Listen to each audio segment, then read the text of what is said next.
Which friend do I want to pick to co-host a podcast? My choices are Koo, Pitch, or David. I need the needle ability. I don't like that Koo can't attack from above with it. David has an overall better attack, and he's good at talking, so that would make him a good co-host. But he's terrible at platforming. I don't trust myself to make all those jumps with him. I think I'll go with Pitch. Were you expecting me to say something? You left me in the room. No, I'm going with Pitch. Okay, have fun with this podcast. Bye. he clicked the hang up button. Oh, I'm just kidding, man. I couldn't do it without you. Thank you. Welcome back to Tradin Faves, where we play games on our own time and discuss our favorite parts. Oh, man. Feels like forever since we last did this, even though... It was. Even though it was. Even though it was. Oh, boy. Yep. We're talking about Kirby's Dream Land 3! Yeah, Kirby again. It's nice to be doing another Kirby game. I like Kirby a whole lot. I like Kirby too. Kirby's a good boy. Yep. I want to say for those unfamiliar with this game that are tuning in, we're not really going to put out a serious spoiler warning for this one. It's an old game. And it is available on the Nintendo Switch Online. It's gotten ports on other consoles and everything, so like, I don't know. You've had your chance. And yet somehow I had never played it up until this moment. Yeah. Go figure. But also, we warned that we were going to play this game, so with that, you also had a warning. That's true. I don't know. But yeah, it's, as always, if you're interested in trying the game for yourself, just go out and play it. You can beat it in a couple of hours, no problem. And then come back here. Yup. So, the first item of business, we always like to start with a question for our audience. I want to know, if you could have one of Kirby's copy abilities, which would you want? This is so stupid. But I was, like, thinking about it, because I'm like, well, I don't want to blow up or destroy anything.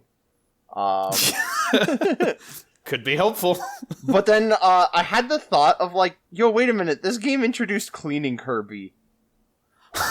Genuinely, to just have any cleaning supplies I need would be, like, the first step towards me actually cleaning up half of the messes in my life.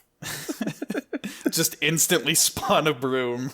Yes! From anywhere. Yes! I did think about that. I was like, because this is where my train of thought went, is like, what's the most convenient one to have? And surprise, surprise, turning into a ball of fire and dashing forward would not be very convenient for me, because it'd be easy to destroy property or hurt somebody. I think the only other thing would be maybe, like, wheel. Oh, just yeah, to, like, get from places. Or, like, PSI or something. But, like... And I guess that's the thing about the discussion is, like, if we're just talking about the powers from, like, Dreamland 3... Yeah. That's one thing. If we were talking, like, every Kirby game, I'd want Sword. I'd want to just instantly have a sword and be a master. Not ninja? Just be a ninja? I mean, like, yes, I'd like to be a ninja, but I feel like there's utility in just instantly having, like, sword, like, master swordsmanship just imported into your brain. I'm pretty sure ninja comes with a sword.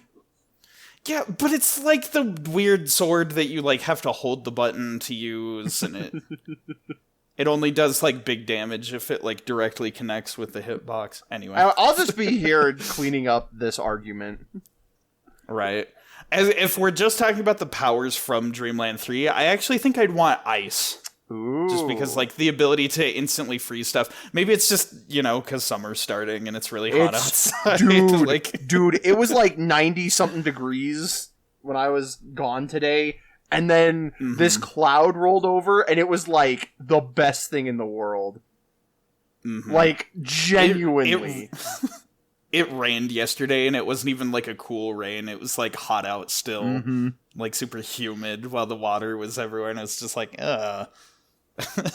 So I would love the ability to just freeze things. I would crush up the ice and make like snow cones all the time. Dude, now I want a snow cone.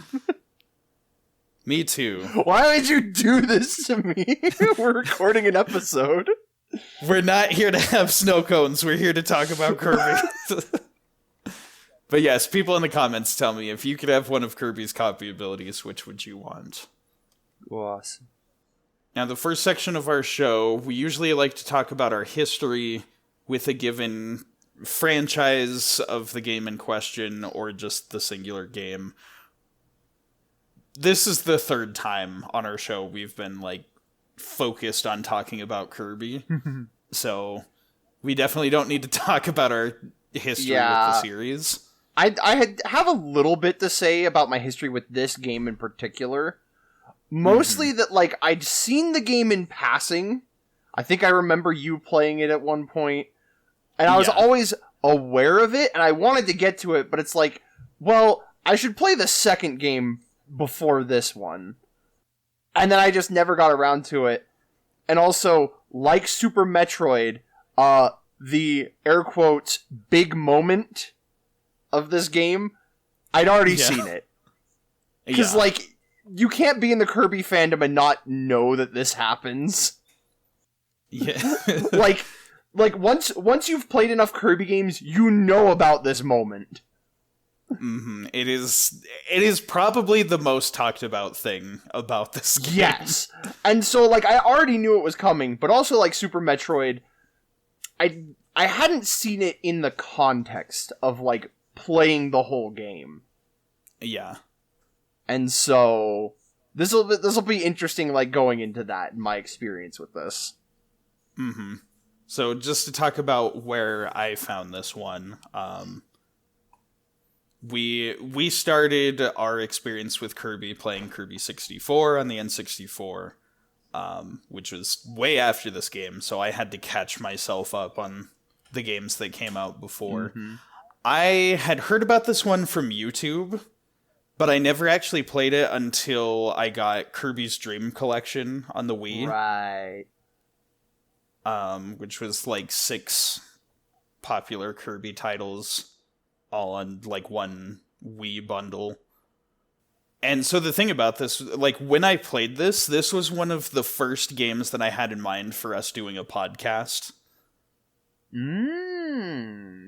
This was one of the first ones that came to mind. Obviously, like, the first and the most immediate one that I wanted to show you was Super Metroid, because we were talking about Metroid. Yes. And that's what started the podcast. The events that triggered the podcast lined up to be Super Metroid. But when I was starting to think of, like, okay, what else do I want to share with my brother?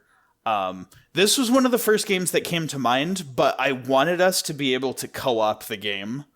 And that was not something that was feasible when we started. And so I was just kind of sitting on that for a minute. And like you said, you wanted to see Dreamland 2 first and everything. And I wanted to show you Dreamland 2 first, just so that we could, you know, have like a clear like building block to go from. Yeah, and like, this is where it started, this is the next game. And I'm really glad we did it that way, because there were a lot of things in this game I appreciated more, because I had Dreamland 2 for reference of, like, oh yeah, the animal buddies, and you know, and all of that. Like, so that it was actually really good that we started with Dreamland 2. So I had just been waiting for the right opportunity for us to be able to co-op the game together. And surprise, surprise, Nintendo Switch Online came through for us. Yeah. Sort of.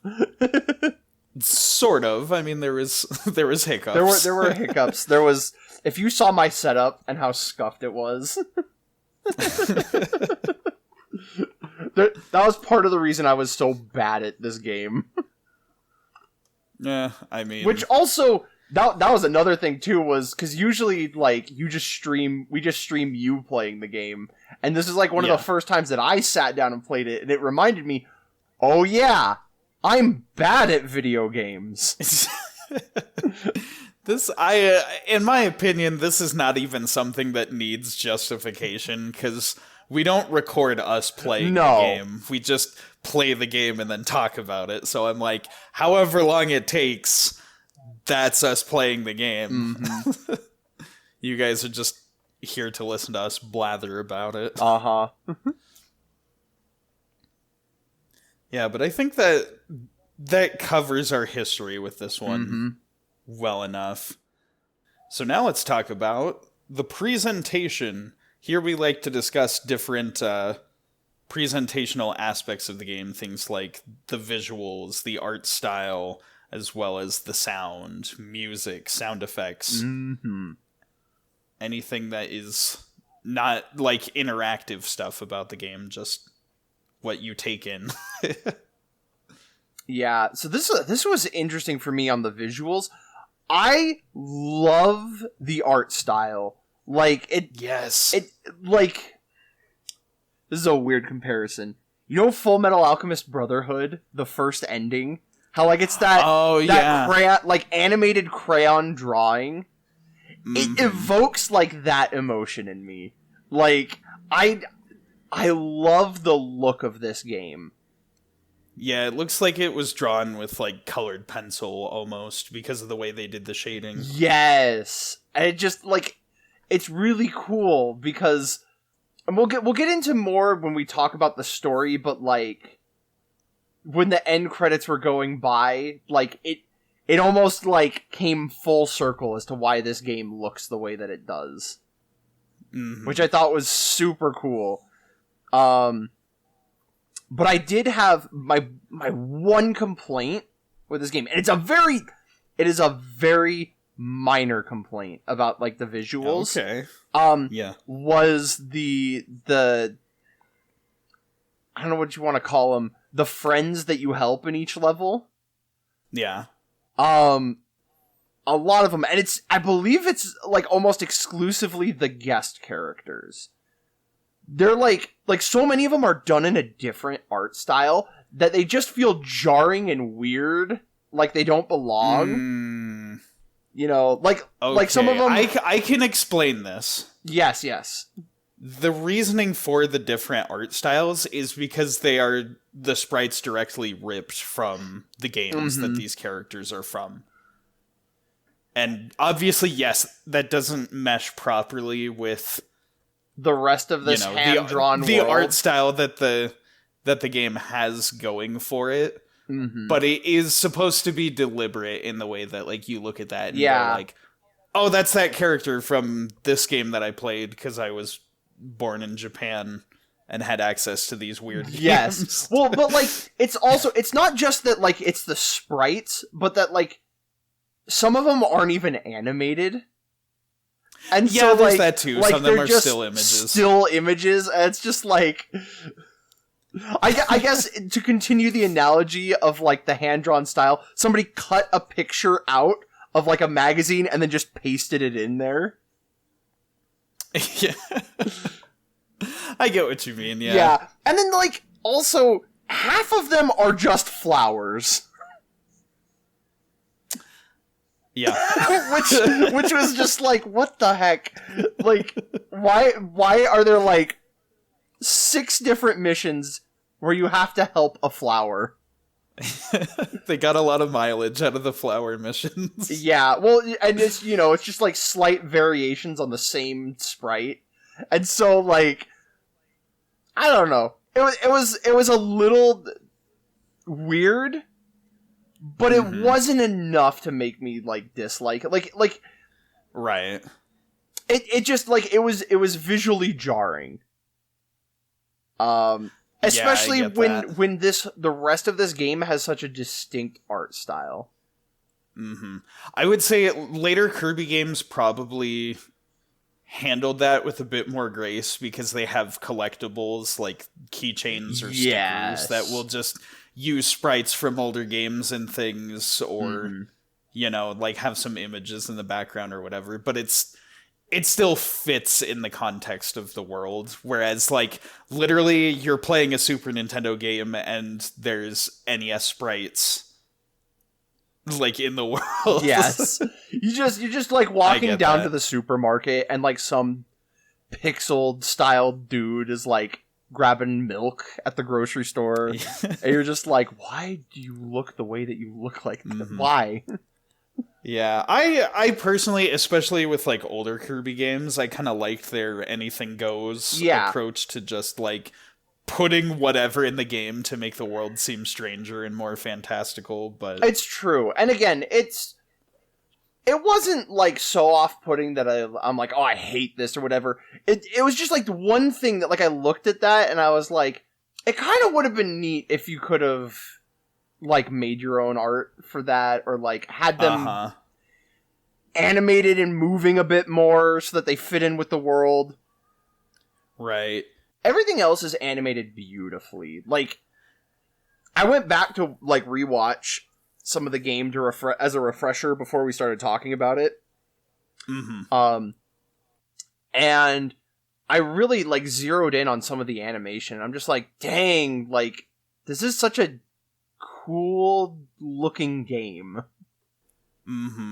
The backgrounds are really detailed, and they have a very nice like parallax scroll going on, so that way when you're like going through the levels, everything just has a really smooth, nice look to it. The thing I think that stands out the most to me is like the characters are really expressive. Yes. Especially like Kirby, Gooey, and the animal friends. They all just look really nice. Oh my goodness. Like, every time I would like go through a door and like a frame would freeze and just Gooey would be making like a face. And I was just like, these smear frames are gorgeous. I need all of them. Oh man. It makes sense to me that Kirby 64, one of the best looking games on its system, had its art style inspired by this game, which I would also say is one of the best looking Super Nintendo games art-wise. And that's another thing about just the visuals is like the UI. It's so surreal to me. Like, having played Kirby 64 and then going back to this game and like seeing how much of it is almost identical. You have the same system where you're collecting stars and it fills up your gauge, and then you get a 1-up when you reach the full gauge. It's so just like, it's weird seeing it.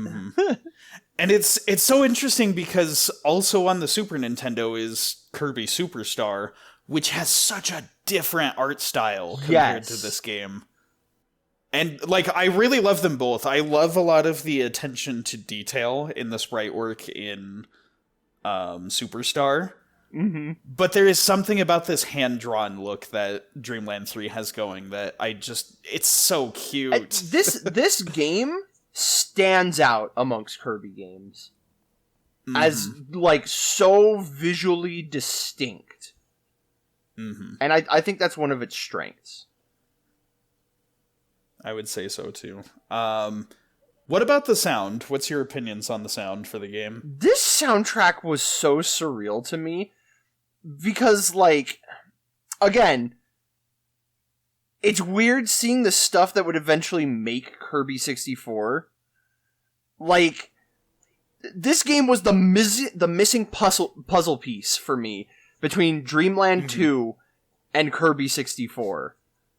Right. And most fans do consider Dreamland 2, Dreamland 3, and 64 to be a trilogy because they were all directed by I forget his name because I'm bad at documenting information, but not Masahiro Sakurai. There's a different guy in charge of these three games, and they all had like this very different style than the rest of the Kirby series had. But yeah, like the sound, like it's kind of weird because, like, again, it's the Super Nintendo sound card, not the N64. So like the sounds are like off, but like the instrumentation and like I think you said it in Kirby's Dream Land 2, like that oscillating bass that Kirby is known for. That Kirby always has. Yeah, like hearing that, and like obviously, you know, there's songs in here that like would carry over into other titles and stuff. That like it was surreal listening to this soundtrack.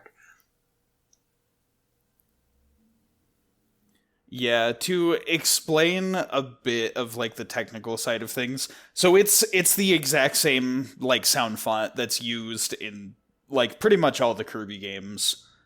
And the difference that you hear between like Kirby 64 and the Super Nintendo ones is just there's more compression to get it all to fit on the Super Nintendo.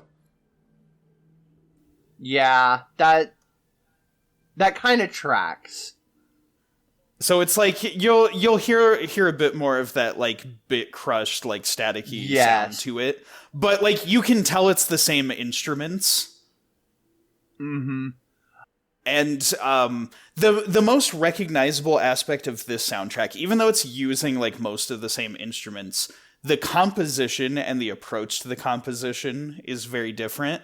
This game's soundtrack uses a lot more pan flute than the other Kirby games do. Yes, which there is a ton of pan flute. That was the thing. Like if I had to describe this soundtrack with one instrument, it would be the pan flute, and then my second choice would be like very weird choices in synth.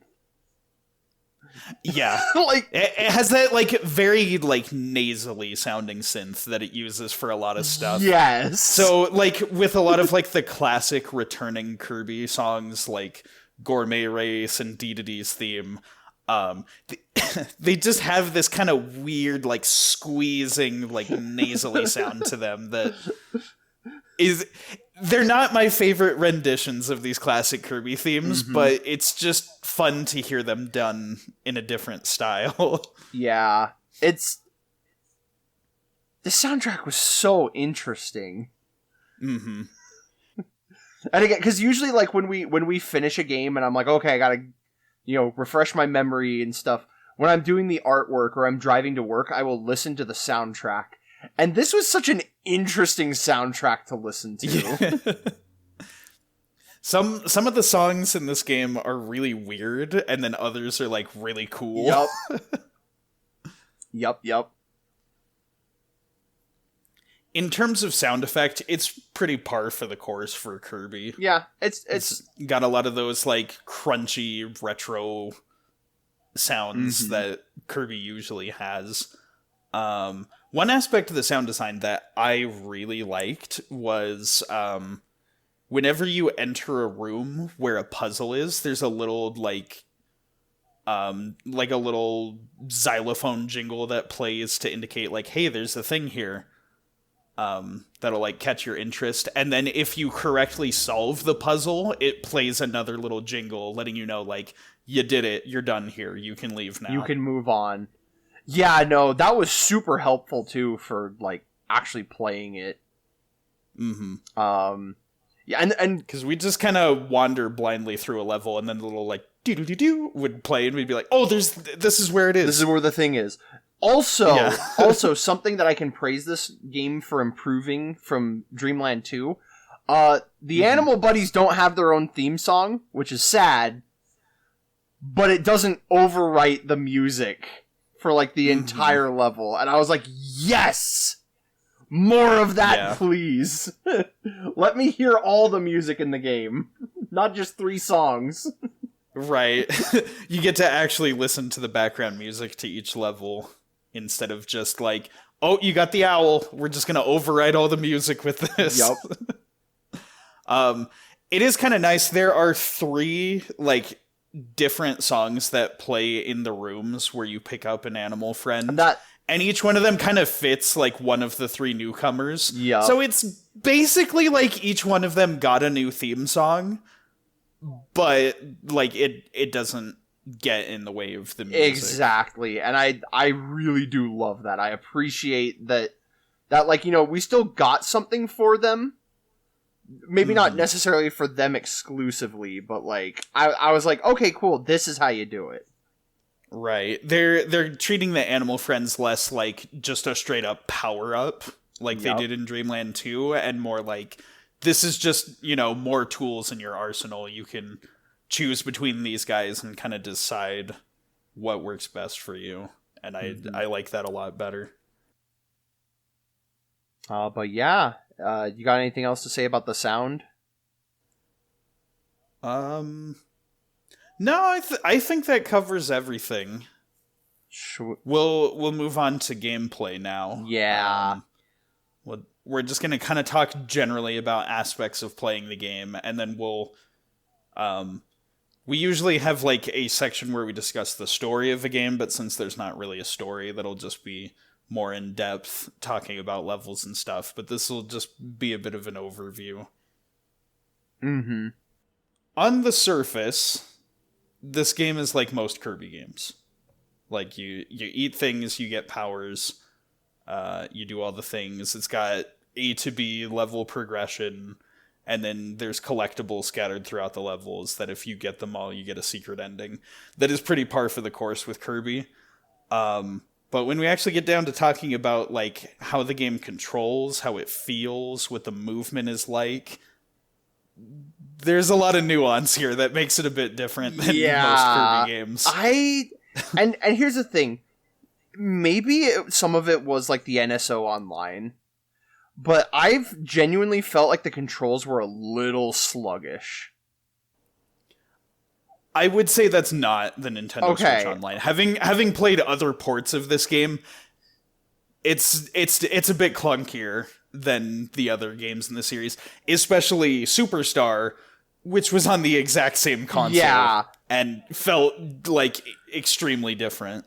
Yeah, because like I noticed it especially in the water areas, because like you can't swim down, you have to like slowly sink.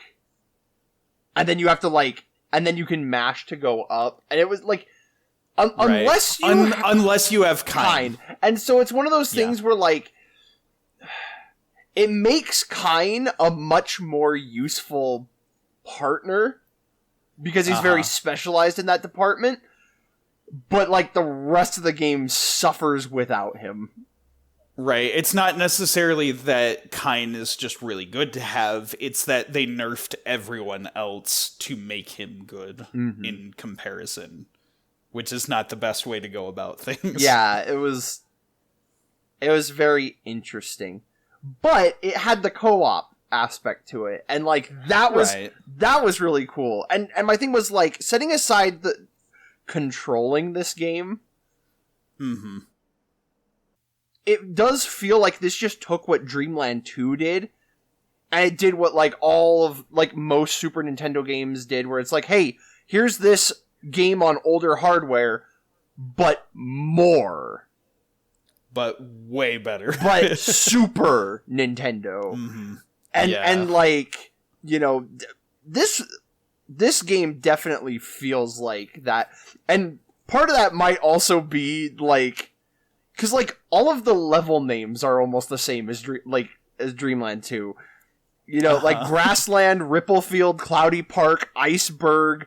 The only difference was Sand Canyon instead of Red Canyon, and Hyperzone instead of Dark Castle, and then somehow we were missing Big Forest, which I thought was redundant, so we didn't need to do that. Big Forest just got merged into Grassland.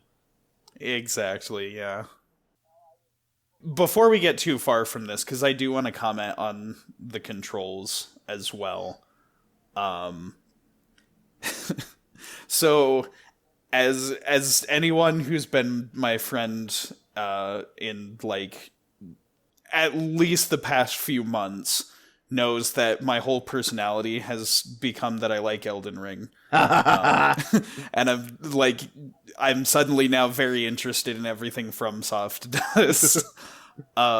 So going to this game, which has a set of controls that are a bit slower, and you have to be more judicial with like the way that you get through levels and everything.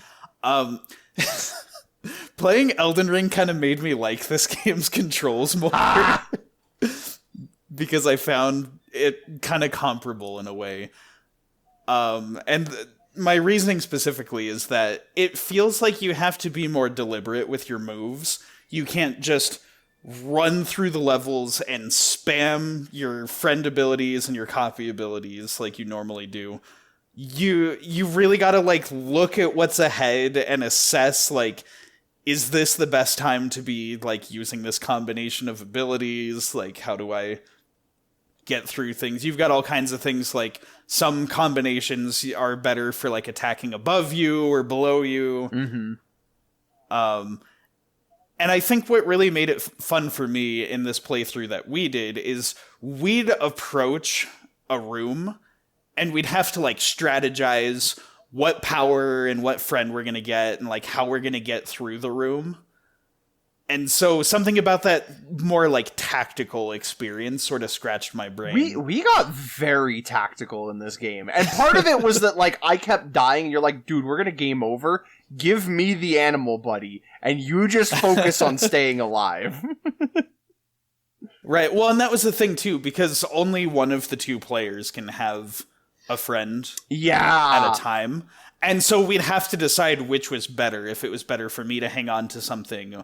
And we'd also decide, like, if there was one that was needed, like, oh, we have to have Ku to get through this section, I would use Ku because I was better with it. But if it was something like Choo Choo, you would use her instead. And so, like, we had our specialties that we could trust the other to to take advantage of. It was so interesting that, like, we could only have one friend with us. And so it was like it was always like this moral dilemma of like, okay, who are we gonna take that's gonna actually help us? And, you know, sadly, I was like, I just want to play as my favorites. Right. The game does a good job making sure you use everybody. And I guess with that, I do want to say, like, the animal friends are a lot more balanced in this game compared to Dreamland 2. Yeah. Like, in particular, a lot of what we were talking about is how, like, Rick was the nice middle ground, Ku was insanely overpowered, and then Kine was hard mode. Kind of sucked. Like, yeah. Unless you were in the water, he sucked, and even when you're in the water, it's just, like, more of a means to an end than him actually being that good. Whereas, like, they buffed the heck out of Kine in this one. And I think to compensate, they nerfed Ku as well. They super nerfed Ku, and I was kind of sad about it. I was a bit sad as well. He's not nearly as, like, amazingly busted as he was in Dreamland 2, but he's still good enough. Everyone feels, like, generally useful in their different ways. Rick feels about the same as he did in Dreamland 2. Yeah. Depending on, like, what power you put with him, he can be good or useless, like... It feels like they put more opportunities for Rick to use, like, the wall climb move. That was another one. Yeah, that was another thing, too, was, like, there was also the aspect of, like, aside from Ku and Pitch, like, you can't, like, float with other characters. You get, like, multi-jumps.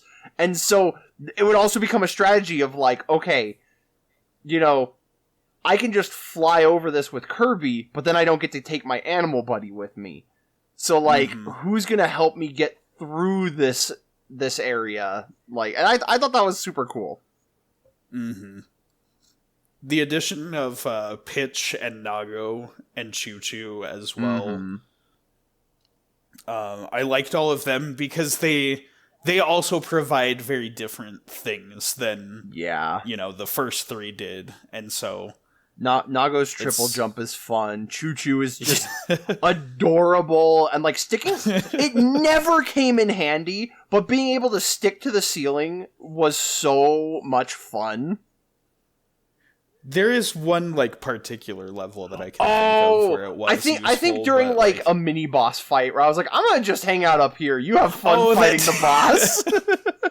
I forgot about that. Yeah.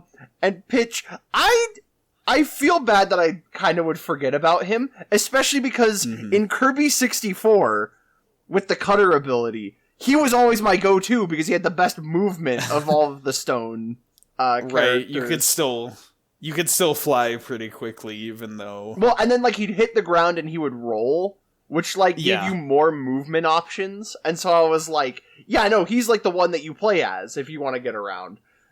And so like...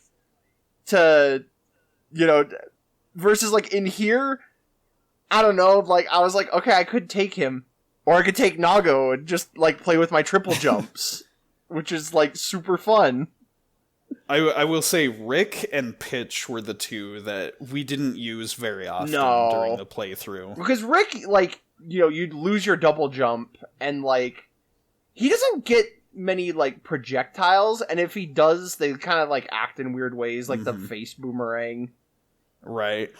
We didn't see a lot of areas to use this, having watched other playthroughs. The fact that he can do like a Mario stomp off of enemies, like it actually is very usable. We just weren't like thinking about utilizing him that way. Yeah, well the other thing too, I'd say the only downside to all of these cool new characters is I want to play as all of them more than like the old squad. Cause like I already had a whole adventure where we played as Rick, Ku, and Kine. Yeah. And I'm like, well, these are the new guys. I want to see all of the fun new abilities and stuff that we can do with them. And so like I kind of like more often than not would pick one of the new characters, just because I wanted to play as them. Right, and I would say the level design is a bit biased towards Kine. There's a lot of like underwater sections in this game where like they just hand him to you and then throw the underwater stuff at you, and so it's always most optimal to use him there to the point that you end up using him a lot. Yeah. Well, and it's funny, we're dipping into, like, the little bit that I wrote about, like, the first level. I don't know if you want to, like, transition into Grassland with this thought. But, like, because you do need to try every character in order to get the true ending. You know, and I listed some examples. I listed, like, an example or two from, like, that first area. You know, there's the one where, like, you know, in order to complete the mission, you have to bring Kine to his wife. Yeah. Which just, the fact that Kine is married is so funny to me. Everyone was dissing on Kine, and then he's the one that... Well, not only that, but, like, the idea that he's old enough to be married, and he's, like, hanging out with a bunch of children. I don't know why, but it paints this hilarious picture in my head. He's just a nice old fish man who wants to help out. Yeah, I suppose we can get like started talking about the game proper now. Just in general, like co-op is very solid in this game. It enhances the experience a lot. This game was so much better with the co-op, because just having you there with me made it so much fun. So to start talking about our first area in the game, Grassland, the very first level that they have, and the structure that they have is really good. Just how they introduce everything, just like, oh, the guy that's at the end of the level is a flower, and there's flowers throughout the level, and when you touch one of the flowers, it squishes into the ground, and then when you get to the end of the level, you see like, oh, he's sad, and then you don't get the collectible thing that you're trying to get, and so it's like, oh, if I go back through and I don't step on any of the flowers, that'll probably do it. And sure enough, like that's how you solve it, and it's good tutorial without words. Yeah. I also really liked how they introduced the new animal friends, because like they'd introduced an old friend and then a new friend in the exact same room and make you choose. Right. Which also I love the expressions on everyone's face when like you don't pick them. They just like when you pick one of the other friends and they're offended. They get sad or angry or and I'm just like, this is so funny. This is so silly. That good expressiveness. But one of the other things that stood out to me about that first level, the immediate reverse nostalgia with the song that plays there, because it's Down the Mountain Stream from Kirby 64. Mm-hmm. And I didn't realize that this was an homage to this game. Which yeah, because having started with Kirby 64, we just get to this random level in the game and we're like, oh wow, the music's really good here. You go back to Dreamland 3 and you're like, it came from here. Yes, and I that made me so excited because I was like, oh man, I love this. I love now that because as soon as the music started, I don't know if you noticed, I was humming along because I was like, I already know this song. Mm-hmm. But yeah, I don't have too much to say about Grassland, mostly because I was very tired when we started playing this. Right. And so, like, and we kind of just blasted through it. Yeah, most of Grassland, the way they structure the missions are pretty standard, like, find the thing in the level and bring it to the end, or choose the correct, like, friend to complete the mission. Like you touch the little spring simp guy with Choo Choo. Slap. It's like, I've never been touched by a woman before. Oh. Gosh. I'm never washing my face again. Oh, man. Yeah. It's very silly. But at the end of this level, we get to our first big boss. Yep. Oh, Wispy. It's Wispy. He's in every Kirby game somewhere. He is the easiest. I do think, though, that, like, I appreciated how, like, you beat him, and that's, oh no, he's pissed and he's chasing me. That's the thing. No matter how often they bring back Wispy, they usually find a good plot twist on the fight. they find some way to change it up and be like, okay, now we gotta do this. Because if you remember in Dreamland 2, there's the thing how he had, like, the mask and the glasses on. Yup. In this one, it's like, it seems like a standard Wispy fight, and then he just gets, like, unconceivably angry. You have starts, been like, running. kicking my butt for this many years, you stupid little... But also, like, I like the implication that it's Zero possessing everyone. Mm-hmm. And so, like, hit through Zero's possession, just, like, he gets up and just starts running after you. Yeah. Because that is the thing, right? Technically, all the bosses in this game are supposed to be Kirby's friends. Mm-hmm. And it's because dark matter is spreading over the land and possessing people that you have to fight all these bosses. And I think that's a nice touch. Yup. But from there, we head to Ripple Field. Yay! I'm gonna be real with you. This is probably the most fuzzy part of the game in my memory. Because the only thing I remember was, like, the day that the Nintendo Switch Online the lag was so bad that day. Like, That's right. our game crashed and we had to call it early. Like, I distinctly remember that, and I was like, you know what? This works out. I'm exhausted. Yeah. I will say, like, this one's fresher in my memory because of, like, rewatching gameplay footage to refresh myself and get my notes ready. And you weren't missing too much. There's lots of underwater current puzzles, meaning you have to use Kine a lot. Yep. There was one level that I really liked. So Dreamland 3 does a lot of those, like, guessing game or, like, quizzes where you have to right. pay attention to some little thing. And Most of them were kind of frustrating just because, like, they go really fast. Yes. They don't give you a lot of time to analyze what's happening. And so you have to, like, really listen in and watch carefully and keep track of 5 different things. But Ripplefield actually had one of those that I really liked, which was the eel. Oh, that, like, goes in and out of the different pots, and you have to guess which one he's in. I remember that one. He was fun. I liked that one, because it was still, like... You could keep up with him. Uh-huh. He'd get pretty fast, but you could always see where he was.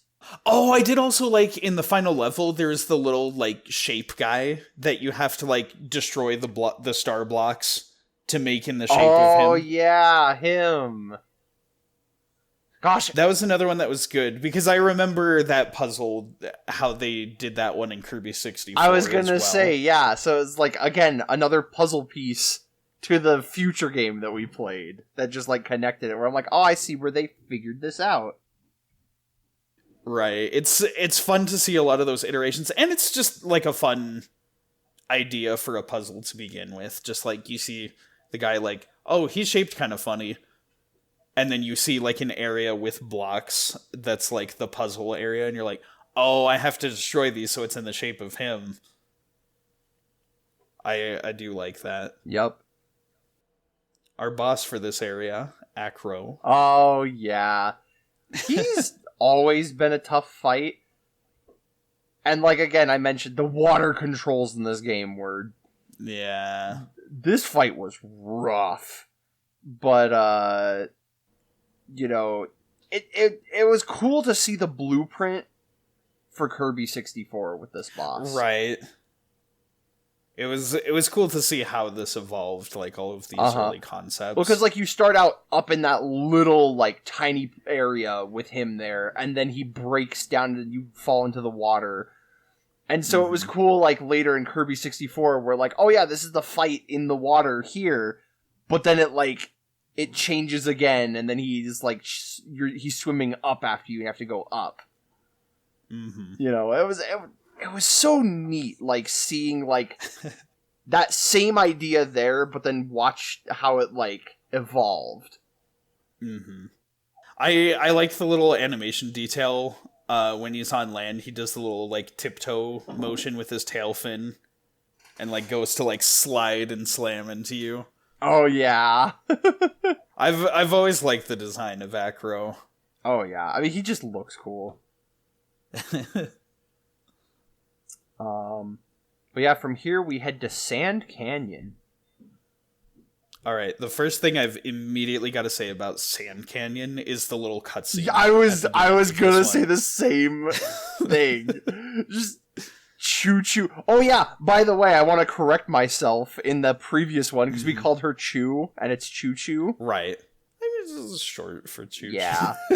But yeah. But just her punching Gooey. Right, because they're, like, all the guys are playing with Gooey as, like, a ball. They're using him as a bouncy ball. And Koo just, like, slams him into the wall. Well, no, he slams him into a flower that Choo Choo is looking at. And so, like, she gets mad. But then, like, Gooey just, like, licks her.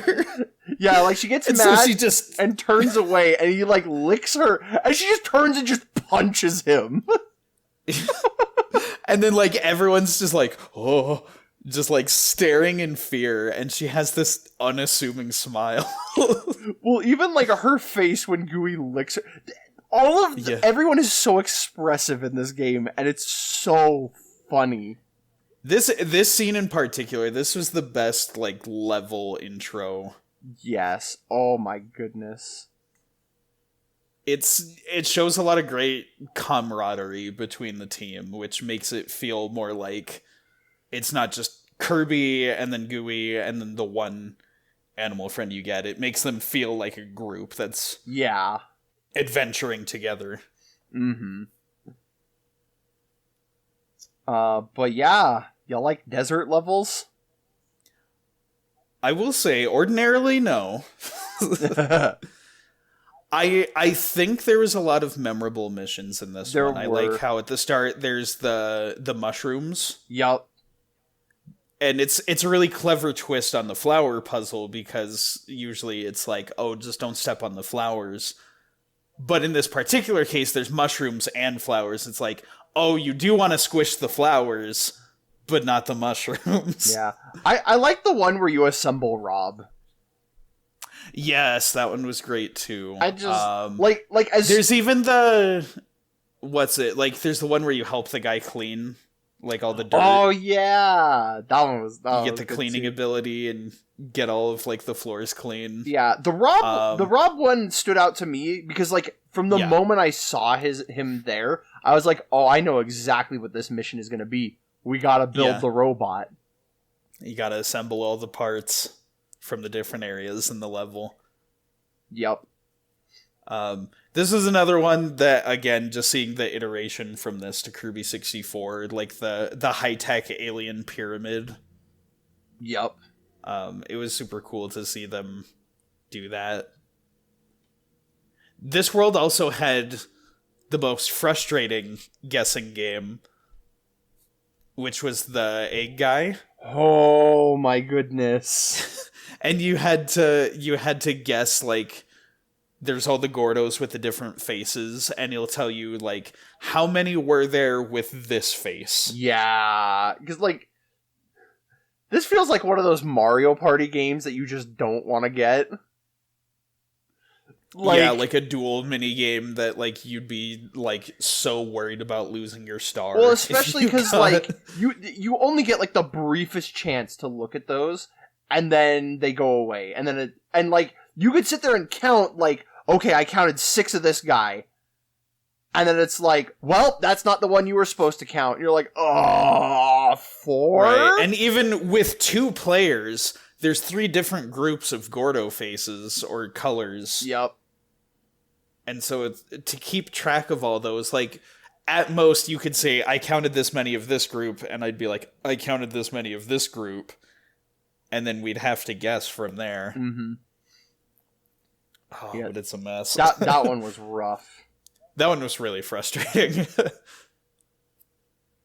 The boss here was cool. Pawn and Con. Pawn and Con. Pocky and Rocky. This is one that's fascinating to me, because did Kirby 64 have a boss like this?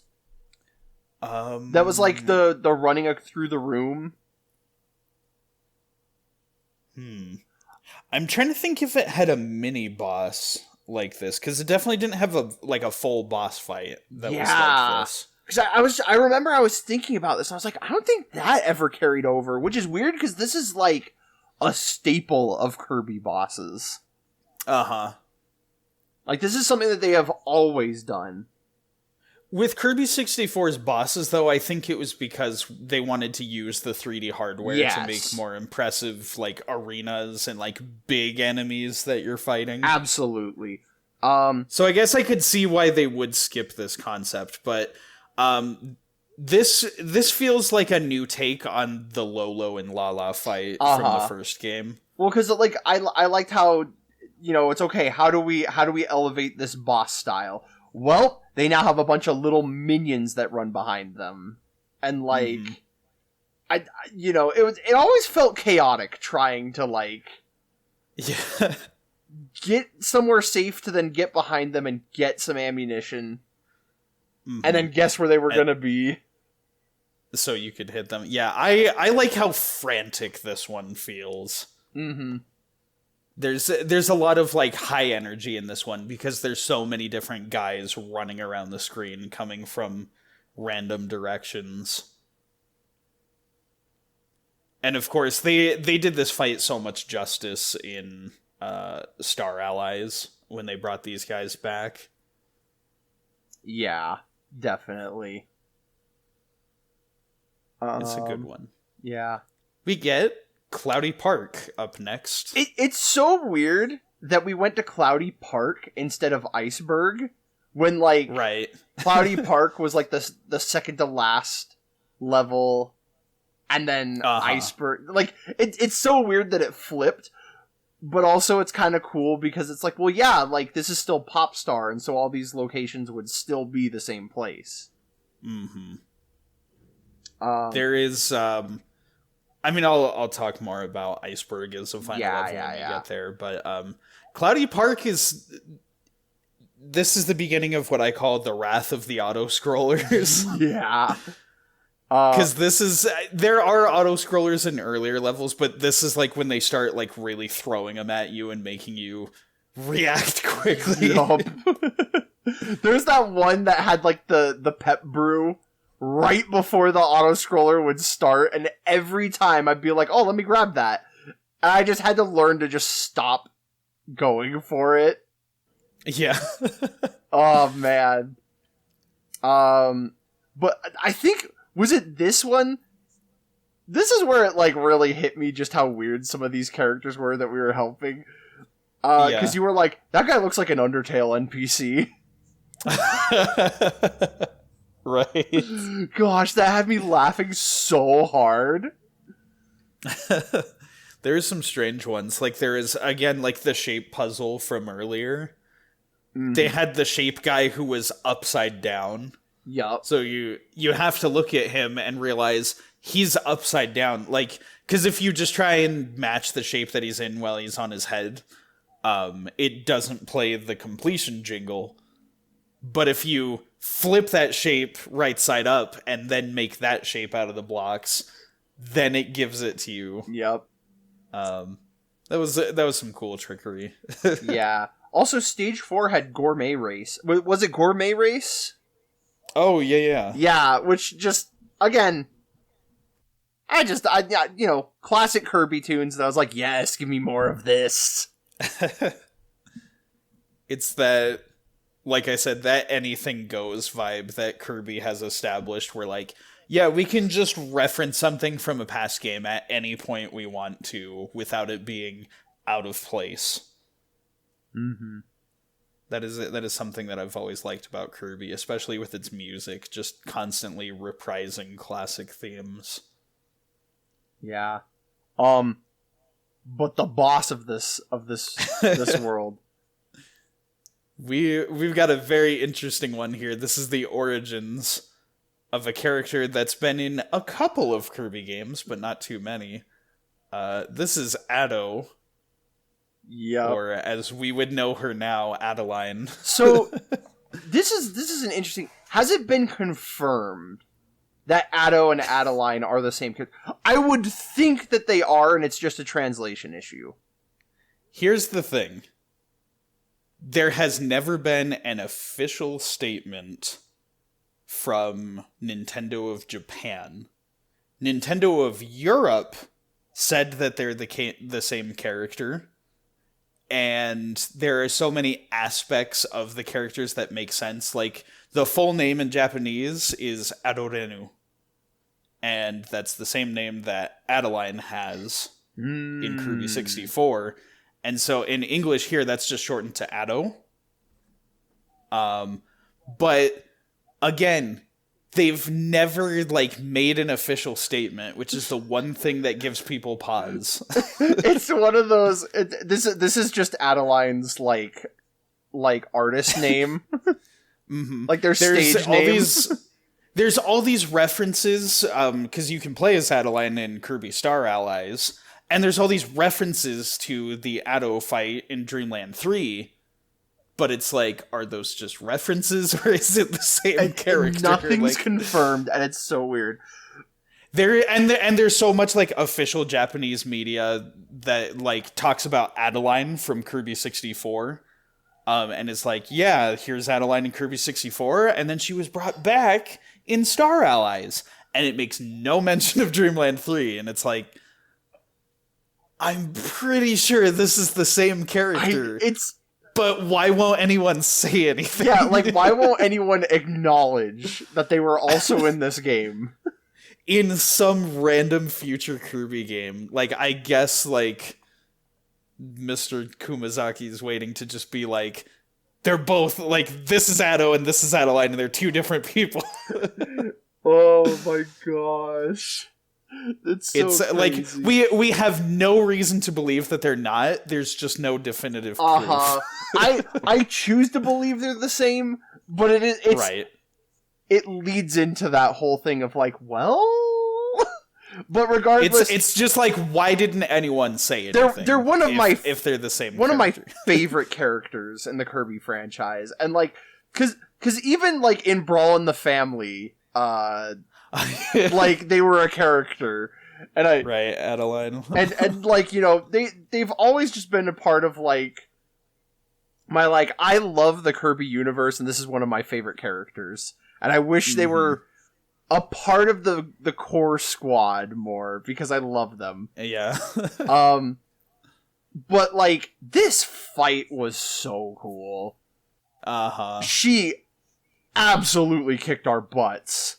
Yes, definitely. But like, this is where, because this is the other thing too, this was like one of the first times where we started playing where I wasn't drop dead exhausted, and so it really left an impression on me. Because we had to super strategize on this fight. I like how he came up with the cheese of using Coup and Spark. Yes! I was gonna bring that up. It was just like, fly above the bosses and just zap them all. Rain. I was gonna say Hellfire, but I get it's a Kirby game. Heckfire. Heck Thunder. Heck Thunder. Just down on them from above. And the fact that like all of these bosses are references. Because it starts with the ice dragon, and then we get for those not in the know about how Adeline fights. There's a big like canvas, and she paints bosses from other games that you have to fight. Yep. And it started with the ice dragon, which was a Dreamland 2 boss, which was really cool. Yep. And then we got Sweet Stuff. Yep.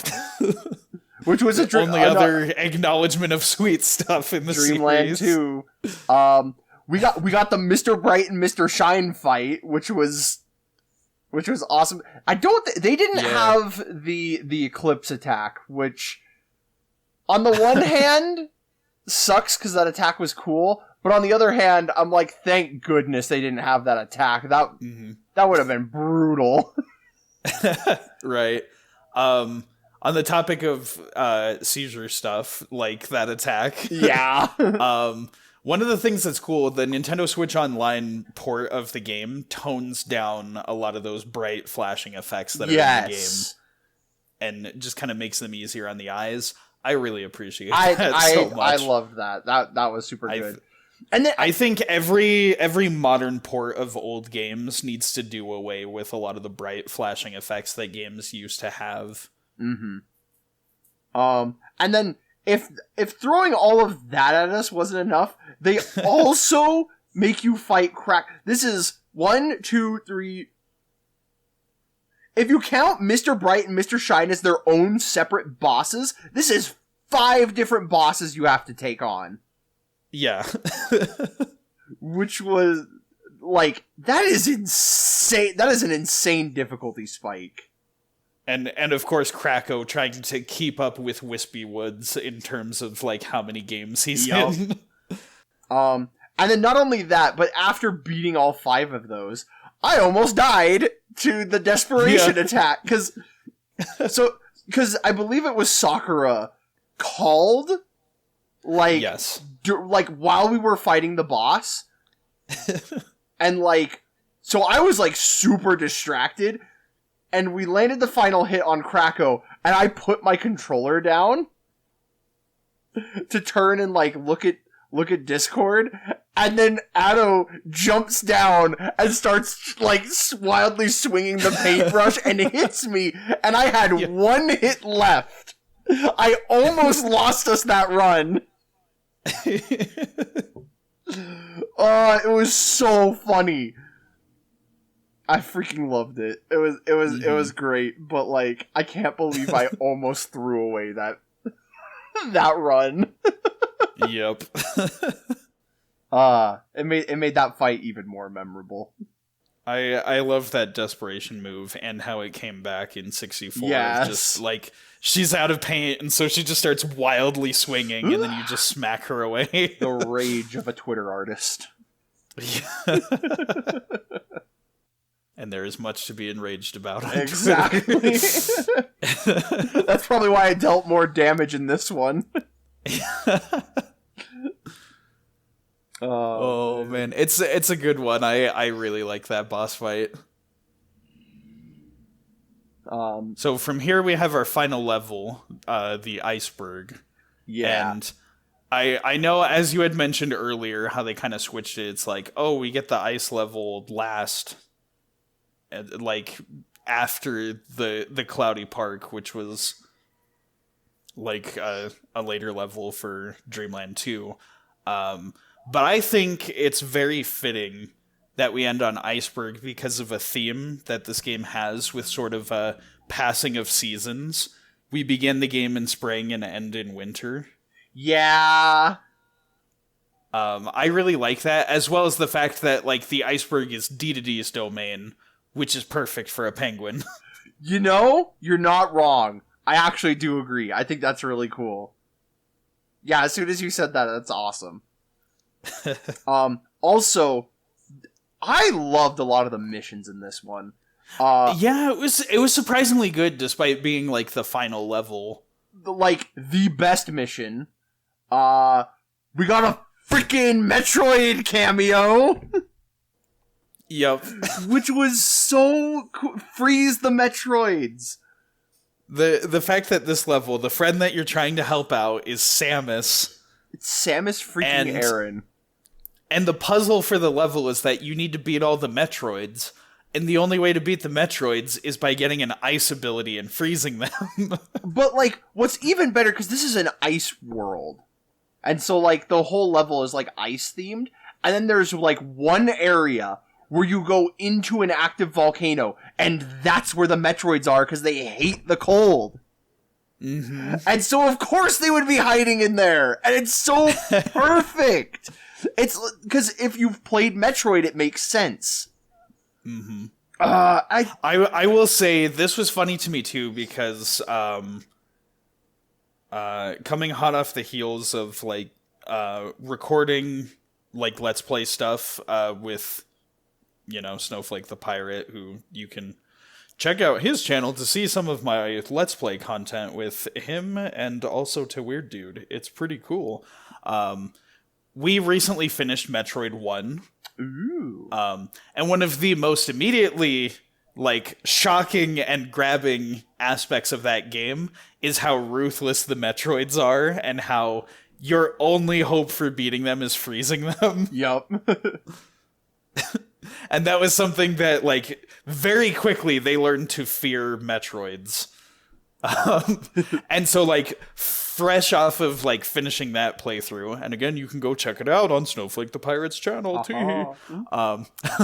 we finished that, and then you and I started playing Dreamland 3, and we did this, where you gotta freeze the Metroids, and I'm like, I love the reference, but thank goodness this is not nearly as, like, aggressive. Yeah, well, immediately, because that's the thing, the Metroids are aggressive.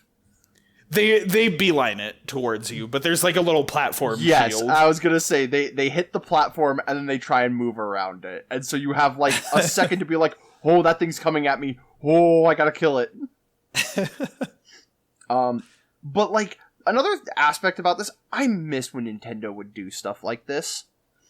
Like, one of the best examples is like Mario RPG. How, like, in Link or Samus will be, like, sleeping in one of the beds. Because, like, the Nintendo universe just felt so big and connected. And, like, nowadays, like, we'd get something like that and it would just be, like, a costume.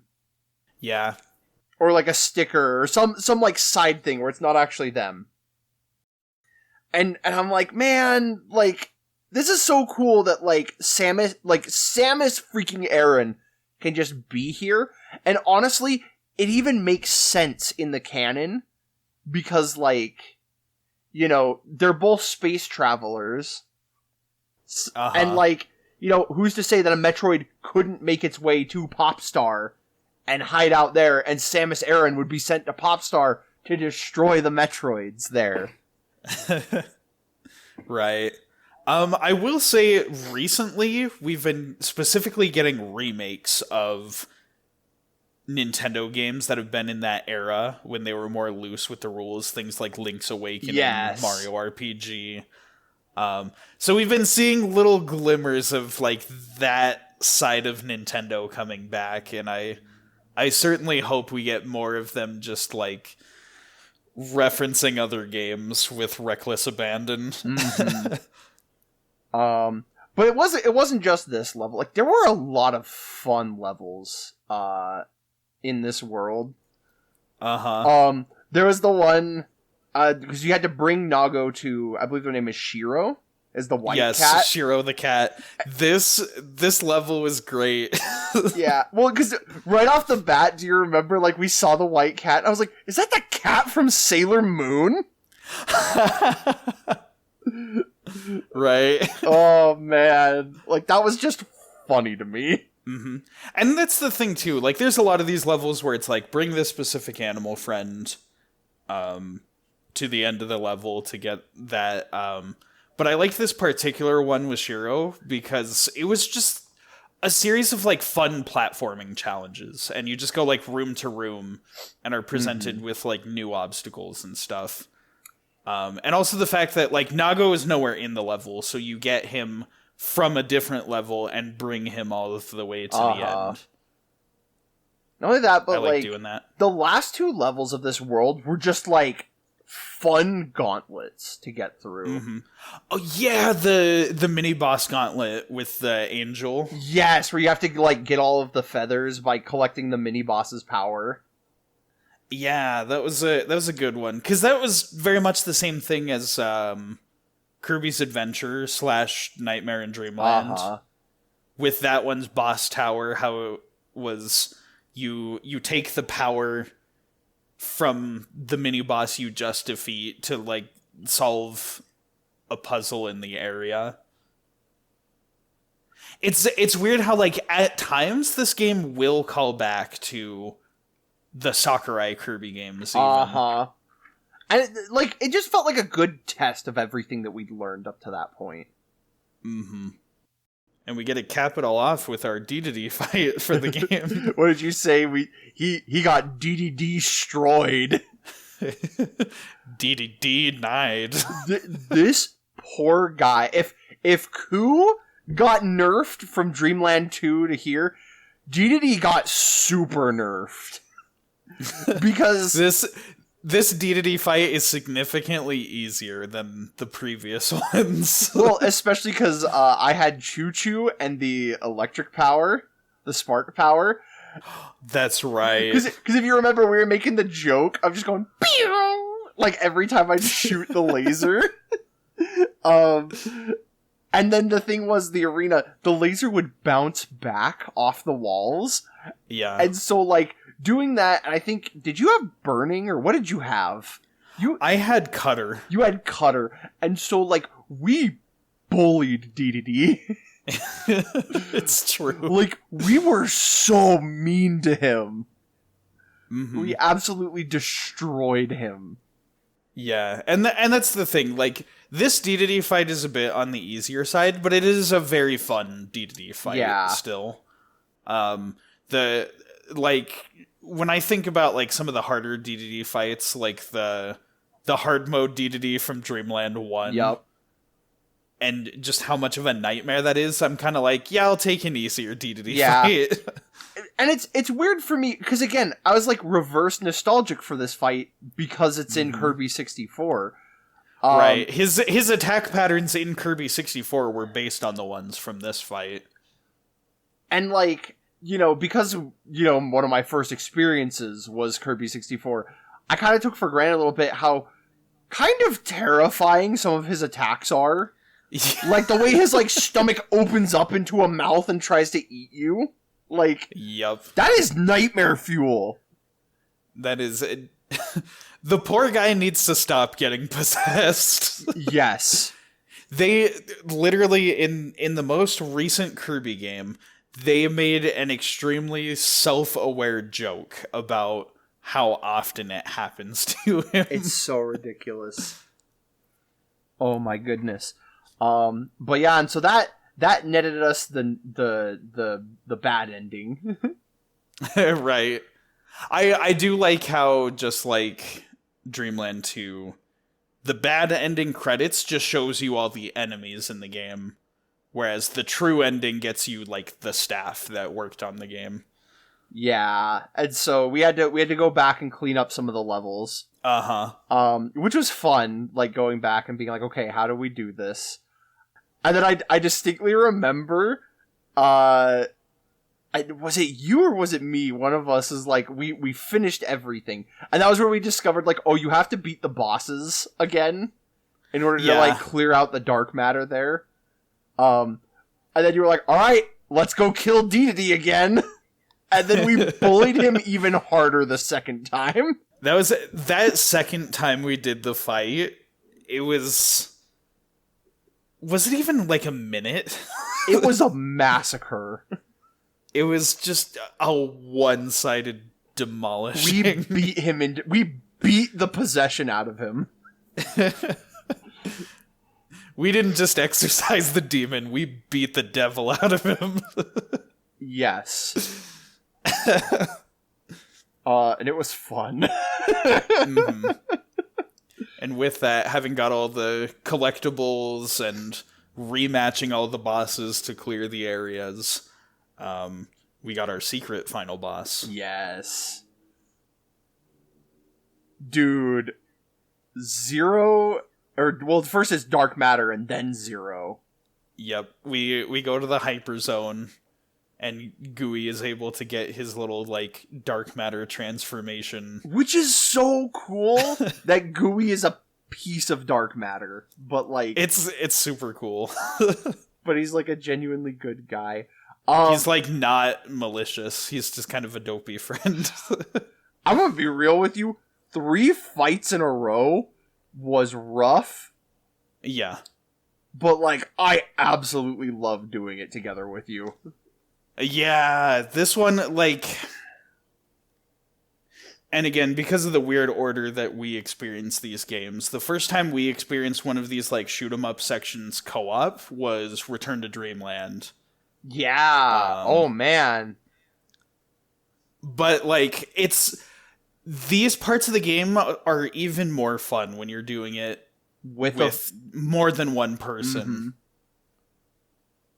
Mm-hmm. Just getting to, like, fly around and try and weave through, you know, bullet patterns. The attacks and like...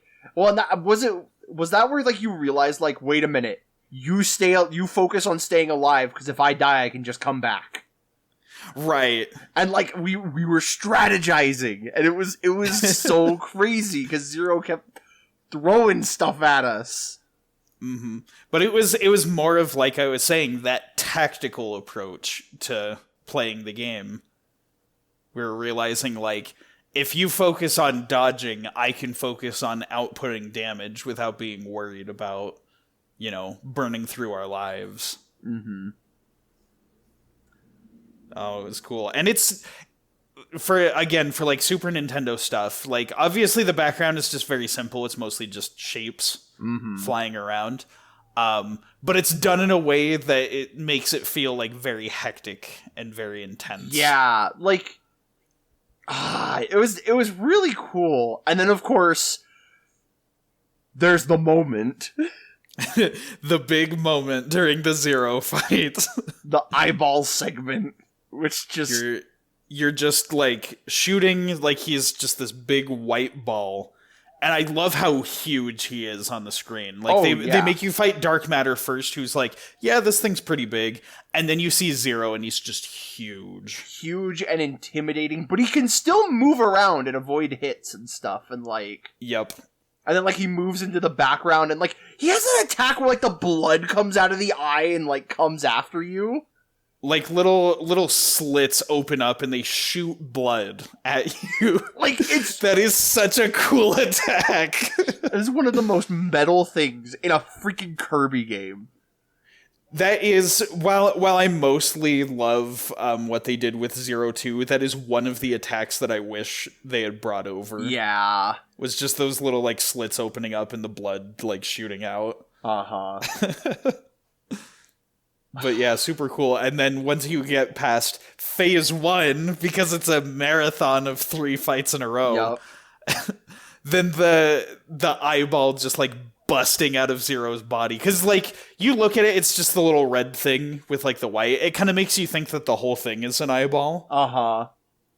But the way like the red eyeball just busts out of him, there's like a huge there's a huge like tear on like I guess the skin or whatever it's made of, and just like all of like the red particle effects indicating like a huge gushing of blood. Yeah. Well, and like even just like the cracks in the and like that's the thing too, is like it doesn't make sense what Zero is. Mm-hmm. Like it's so Zero is so hard to fathom. It really is just a nightmare monster. It really is. And like I am so jealous of the people that just like were kids and their parents just bought them this game like, oh, it's a cute thing. I'm happy my kid is having, you know, wholesome, innocent fun with Kirby. Yes. And then just got to experience this trauma. This is the kind of stuff that I love, like horror-wise, cuz like just overtly like horror, I rarely get into it because I'm just kind of like I'm very picky about the horror genre. What I love is like the cutesy surface and the underlying like existential dread. Mm-hmm. And just like the horror and like the cosmic terrors of the universe being out there. And the fact that with Kirby it doesn't start like it has this underlying darkness that becomes more apparent as you progress. And then it finally hits at the end. Yes. And, like, not only that, but, like, because, you know, like, this is pretty dark and, like, terrifying imagery, but I also like the contrast with it, with, like, you know, that Kirby is fighting this thing with the powers of good. There is a... This is a weird tangent to go on. But you know, like, the SCP, like, articles? One of my favorites, is the Tickle Monster. Because it's like this very cute, lovable little monster that, like, oh yeah, like, employees can go and just play with it on their break time or whatever, but, like, apparently you need, like, a level 5, like, clearance in order to, like, oversee this thing. Like, only a select few people do. And that's because, like, it has this whole, like, cosmic tragic backstory. And one of my favorite things about there that, like, I can't even remember if it's actually in there or if I heard a video talking about it, but basically, a lot of SCP stuff is really depressing. And it talks about, like, doomsday is coming and the universe is doomed, and it's only a matter of time. And they acknowledge that, like, the Tickle Monster, this cute, friendly little guy, is going to be one of our only lines of defenses against that. It's like, because that is how we are going to overcome all of these horrible, like, cosmic horrors, is through kindness, through love, through friendship. And, like... Kirby, I feel, especially embodies that. That, like, you know, Kirby's universe is terrifying. Like, we learn about throughout this franchise, we have learned about so many horrible things in the universe. Mm-hmm. But the thing is, they all will fall to Kirby because Kirby is the embodiment of love and of good. Mm-hmm. And that love and that kindness and that good will always triumph over evil. And I love that. That just makes me feel good inside. Right. And to add on to that, like, Dark Matter specifically feels like the perfect villain for the Kirby series, for the reason that, I guess this kind of is like lore spoilers for later Kirby games, but obviously Kirby games aren't primarily about their stories, but they added all the details in later Kirby games that the way that dark matter creatures are born is through somebody mistreating them or them being exposed to a lot of negativity, hatred, and sadness in their past life, and they are reborn as creatures of dark matter. And so, like, they as creatures embody negativity and hatred and sadness and pain. And selfishness, like how it possesses people. Like, you know, and that's one of the things that makes this fight so cool, is how future games would go back and recontextualize it. Right. And the pain aspect too, especially because Zero is literally fighting you with its own blood. And it destroys its own body trying to take you down. And so it's like, I love the way that this character represents all these concepts through the ways that it behaves. Gosh, this fight is so freaking cool. and then just not just that, but like the shot of the end of the fight of like Kirby and Gooey just surrounded by the darkness. And then breaking through. This is another. I'm going on so many weird tangents. This one makes a little more sense because I've been on a One Piece kick. It reminds me of that bit in Skypiea in One Piece where like Luffy punches through the clouds and like dispels the darkness. Yeah, like it gives me that vibe of like Kirby destroying the darkness. And it's so freaking cool. This game in particular really nails, like, visual metaphors for its themes. And this ending in particular, the way that, like, the sprite work captures, like, the explosion of dark matter and everything, just, like, all very solid. The little, like, the beams of light breaking through the darkness. I love, and a lot of Kirby games have done this too, but I love how every time we beat a normal boss, we grab a cute little collectible, and then the Kirbys all, like, do a dance and they celebrate. But when we beat final bosses, it just, like, the boss explodes in some grandiose fashion, and then it just, like, fades. Fades out. Like, there's no fanfare, there's no dancing. It just lets everything breathe for a second. It's excellent contrast. Yeah, and then we get to our ending, which like now that Dark Matter Zero isn't possessing everyone, we're all just chilling as friends. And I love how the credits. This is kind of where my thoughts are about like the art style of this game. Because, you know, it's everyone gathered around and Addo is showing drawings of everyone that they've made. Yeah. And so, like, it gives this vibe that this game is Addo or Adeline retelling the story of how Kirby and Gooey and the animal friends saved everyone, saved Popstar. And that's why... That is a good interpretation. Yeah. I like that. Like, I don't know if it's real, but, like, it explains why the art style is so different and distinct in this game, and just, it's really cool, and I really love it. I like that explanation. That is now my adopted headcanon. Because it has such, like, a warm, friendly style that it's been drawn in, and so the idea that it's Adeline, you know, like recreating the events of the story and being like, this is how it happened, I really like that. Yeah. And this is once again one of those things, you know, inverse nostalgia for us. I also love that this carried over into Kirby 64, the drawings of all the different characters that we saw throughout the game in, like, different scenes. The one that just really made me smile was the one drawing just labeled friends. And it was all of the friends, because with every animal buddy, there's one mission where you have to bring somebody to the end of the level, and it's somebody important to them.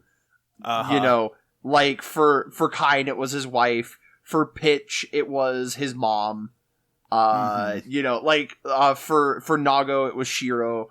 Like you had to bring somebody, you had to bring them to the end, and so it was like, you know, just the friends that helped us along the way. Yeah.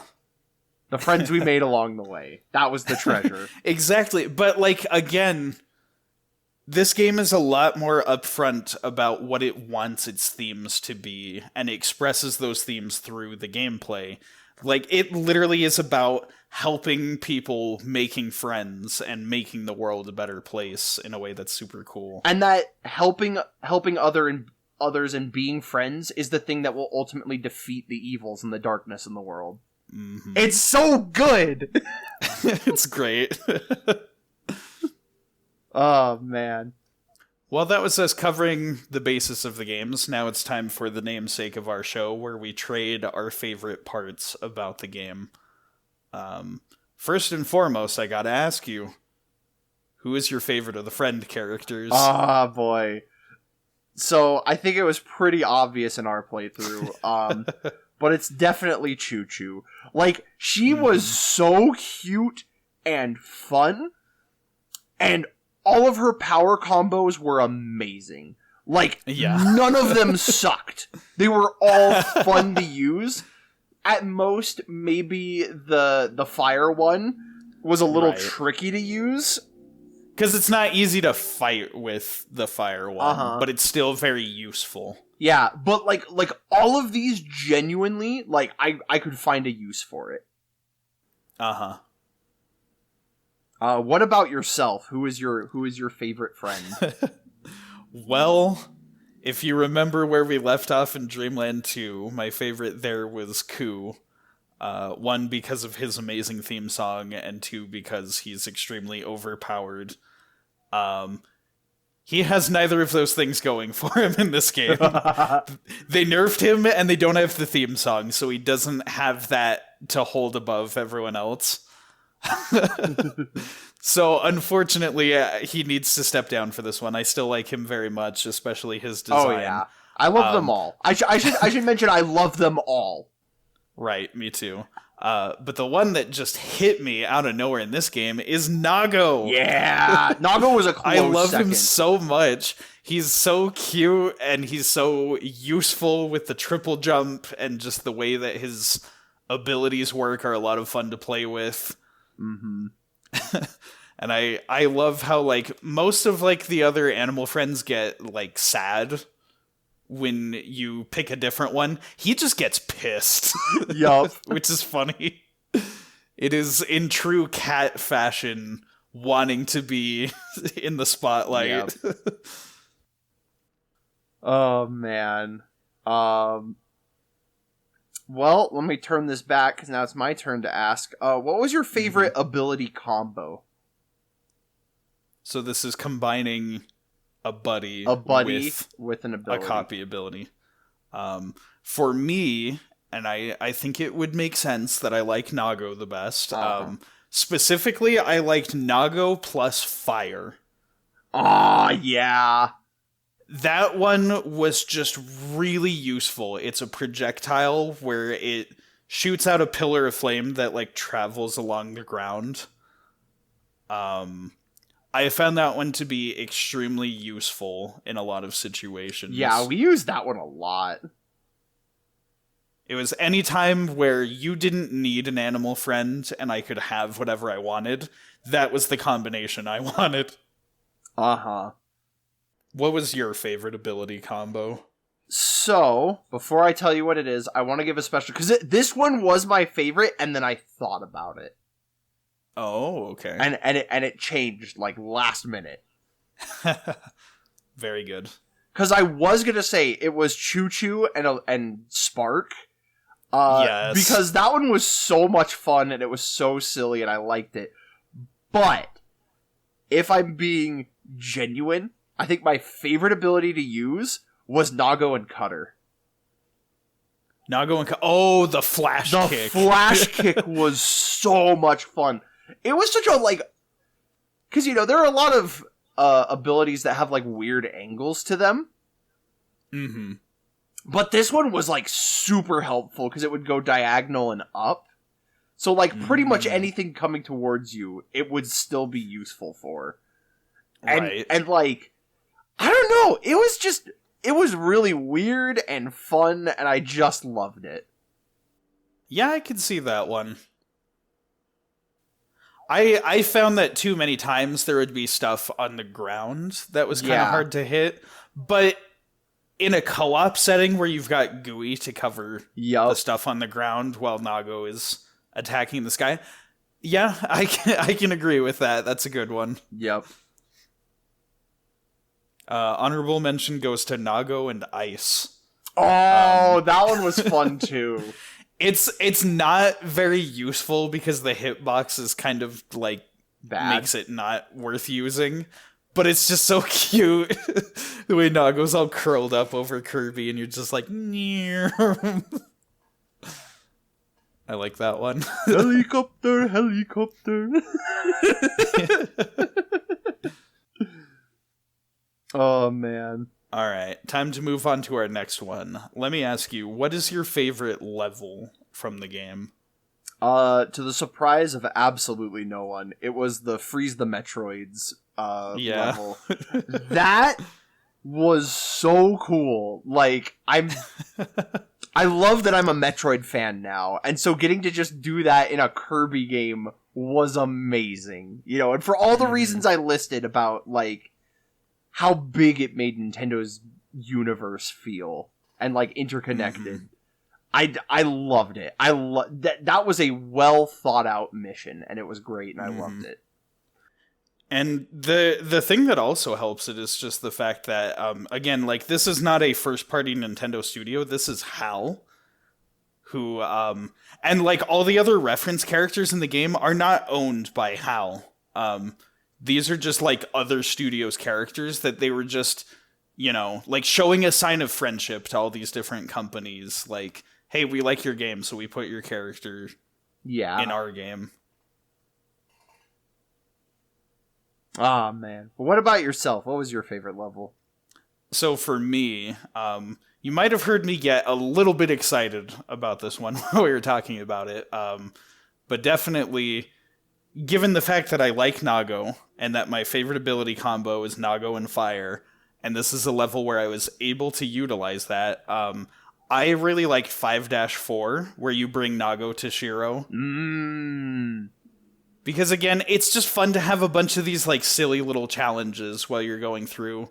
There's not really like bottomless pits in any of the areas.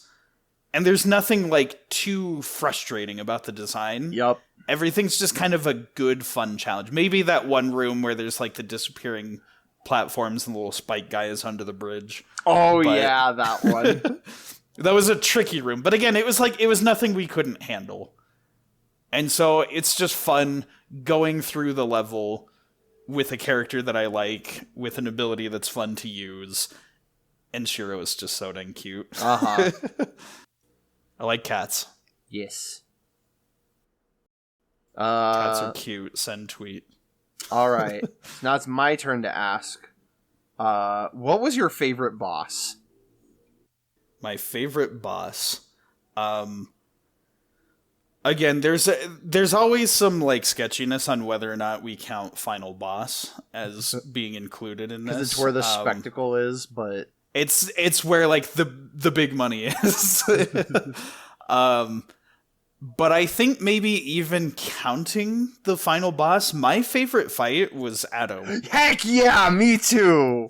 Nice. Like, that fight was so tough, but it was so much fun strategizing and like working together to overcome this absolute gauntlet of a fight. Like, this was a difficulty spike. Oh my goodness. There's just so many phases to it, and again, just like the really... the other thing we didn't talk about too much was just that animation of Addo just tumbling off camera after you smack her. Like, it's funny. Yup. Oh man, good choice, good taste, my friend. Let's see. All right, then. Your favorite song from the game's soundtrack. Okay. So I'm curious to hear what you have about this one, because like we said, this one has a bit of a different vibe than most Kirby soundtracks. Well, for me, it was Grassland 1. Like, the more I thought about it, it was my favorite just because the reverse nostalgia really got to me. Because it was like the link that like brought, the Dreamland 2 and 64 together, and it made it so special to me. Yeah, I agree. I really like that one, especially the use of like the music box as the lead instrument. It just gives it a really nice, very Kirby sound.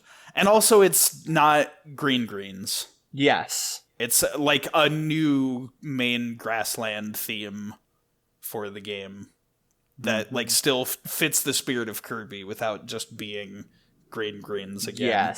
Yes.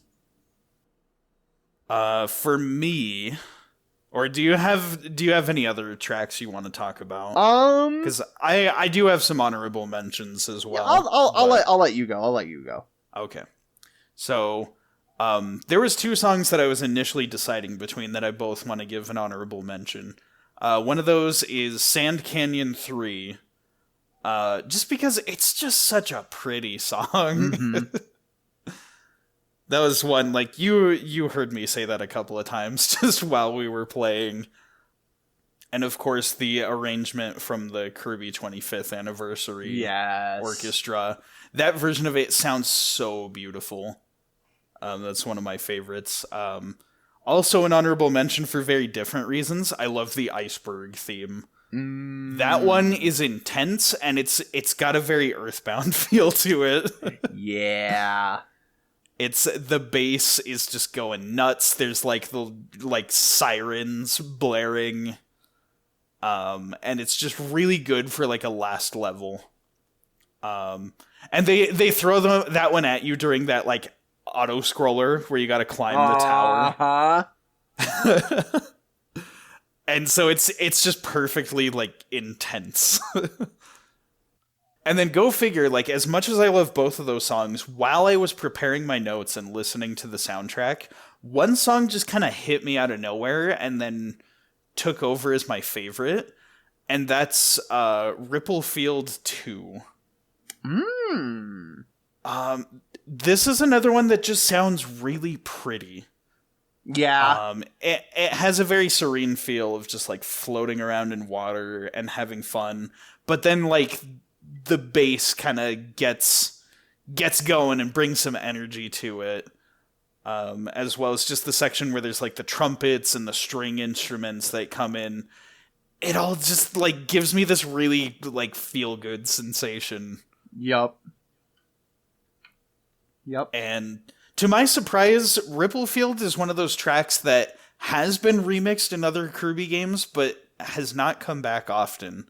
They did it once in, I think it was Rainbow Curse on Wii U, and then once in the Kirby Cafe. Interesting. Okay. And that's, like, the only times they've called back to it. I would have sworn they'd use this one more, because it sounds great, but I don't know. It's... Huh. But it's just one that I love going back to listen to now. Like, out of nowhere, I just started listening to it, and I was like, oh, I like this. Oh, man. Okay, so it's my turn to ask, favorite moment. I guess, how do we want to do this in-game and from our playthrough? Right. So to start, I'll answer first, and then we'll switch over to the other side, because our favorite moment includes two parts. Yes. One where we talk about just our favorite moment from the game as a video game standalone, and then our favorite moment specifically from you and me playing together. So I will say my favorite moment from the game is probably the final boss and the ending. Yeah. It's just a really great culmination of everything. And like I said, as a boss fight, I do enjoy the Addo fight more. But I love just the sensation of like having this really hard final battle and then overcoming it and getting to see the really cathartic ending to the game. So for me, in-game, again, I think it was that Metroid mission. Like, yeah. Just the fact that that was in a Kirby game was so cool. It really made me smile. It was a super cool reference. So now it's my turn. From our playthrough. Right, from our playthrough, what was your favorite moment? So, this is so interesting, because I do think mechanically, like you said, the Addo fight was really fun. Mm-hmm. But, like, I think from our playthrough, it was specifically us doing that final battle, but doing it together. Yeah. Just the fact that we did it together made that so much more memorable and fun. Yeah, as a whole, you could say, like, it's the experience of us playing the game co-op. Oh, but yeah. Everything about our playthrough really culminated during the final boss fight. Yeah, well, because, the ways that we would work together, the ways that we would try and utilize the quirks of the game to our advantage. Well, even, like just the conversations that we had together were so funny. Like, do you remember that time where, like, the first time I got Choo Choo and Spark, and you're like, it's like Laser Kirby, but you have a girlfriend. And I was like, it's like Laser Kirby, but my parents are proud of me. like we were. That's right. We were cracking jokes nonstop this playthrough, and then just like it culminating in that big final battle against Zero was so like. It was electric, dude. It was exhilarating. Oh man. That makes me feel all warm and fuzzy. Yeah. All right. For you. For me, my favorite moments from our playthrough. There are two that I can think of in particular. Honorable mentions will go to the GUI freeze frames. Yes. Just, you'd walk through the door, the game would pause, and I'd just be doing something so stupid, and it would make me laugh. Those are so good. GUI would have his mouth open super wide, or he'd be like going cross-eyed in a funny way, or he'd be like bleh. A lot of those made me giggle, but I think the thing that got me the most and like put the biggest smile on my face was watching you use the choo-choo laser. Especially on the D fight. Because the way that it's drawn with the really, like, intense lighting, and she's just got that smirk on her face, like, I'm gonna shoot you. She, like, leans back and, like, extends, like, the Frieza, like, death beam finger. But she's got little, like, gooey nubs for hands. It's such cute animation, and the way that it would just make both of us crack up. Well, because and all our little laser sounds. Because we were talking about SpongeBob, weren't we? Right. It was that thing where SpongeBob is like striking poses and going like pew, pew, pew. And so I kept doing that like every time I would fire the laser. It just made for some good comedy, and like you said, how quickly we bullied D. It was good for a laugh. It was so good. Oh man. Are you ready to move into final thoughts? Yes. Are you wanting to go first, or are you wanting me to go first? Well, I showed the game to you, so I think it's fair that you should go first in sharing your thoughts. Okay. So, for me personally, it's weird. I wouldn't say this is my favorite Kirby game. No. And it's not because it's bad, just I think others rank higher. But for me, just like I mentioned with like my favorite moment from our playthrough, just getting to experience it with you. My best friend for as long as I can remember. I think it really sunk in during that final battle where we were we were there together. Yeah. Like, and just, like, it was so weird, because we were, you know, just seeing us flying through space and strategizing and fighting Zero, and just, like, I knew that this was something special.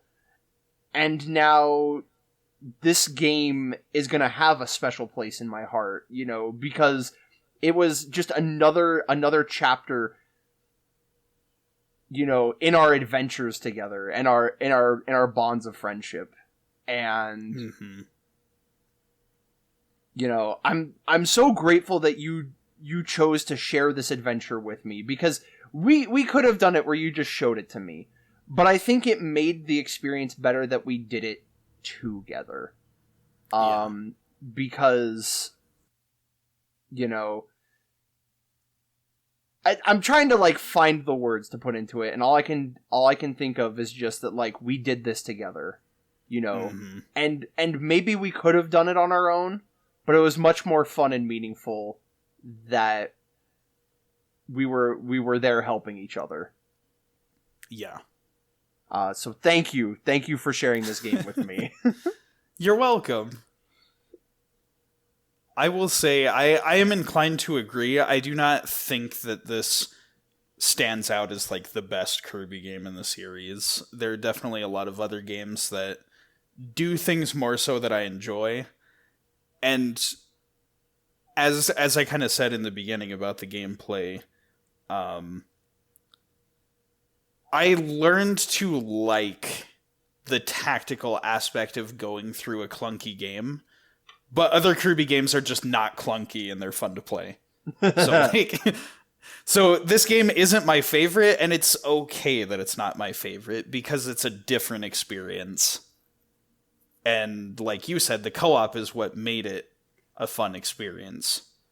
As far as actually talking about the game, I love the groundwork that this set for Kirby 64, which is one of my all-time favorites. But it's also got a unique enough identity. It's not just the early version of Kirby 64. More than anything, I think what we talked about with this game, I love the theme of this game's villain being the embodiment of negativity, all of the bad things in life. And the way that you fight back against it is by helping people around the world solve their problems. Like, in this world, friendship isn't a mystical concept that gives the hero, like, a boost in strength during the 11th hour, like so many other, like, cheesy stories do. Like Kingdom Hearts, you know, like, my friends are my power, and it, like, doesn't really mean anything, and it's obnoxious. My unconscious Donald is my power. Like, it meant something when Sora said that in Kingdom Hearts 1, Yeah.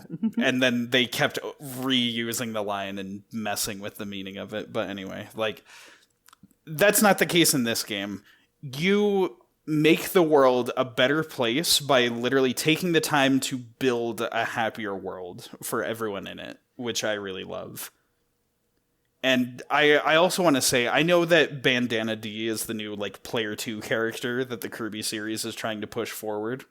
But I really like what Gooey brought to the table for this game as a sidekick to Kirby. Him being a piece of dark matter is a great way to show that kindness can help anyone. How do I want to say this? My words are getting all jumbled here. Like, kindness can help anyone from any walk of life become a friend.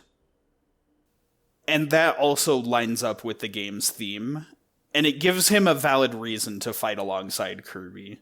Even if he doesn't, like, completely know what's going on, it's like, you know, this is a bad thing from his past. And so in a way, he kind of is responsible to take care of it just as much as Kirby is, who's just, you know, a hero trying to do the right thing. And I guess, like, overall, the last thing I want to say about the game is just that it's like a small little window into what Kirby could have turned out to be if Mr. Sakurai didn't take the lead on the series. Mm-hmm. It's so cool getting to see another person's take on the franchise. And now that Mr. Sakurai has completely handed over the reins to another successor, it's cool to see what's happening with the Kirby series there. But yeah, just in closing, like, I didn't love this game on my first go through. I just kind of saw it as, like another piece of Kirby history. But you really hit the nail on the head when you said that co-op is what made this one a good time. Mm-hmm. Cooperation was the key.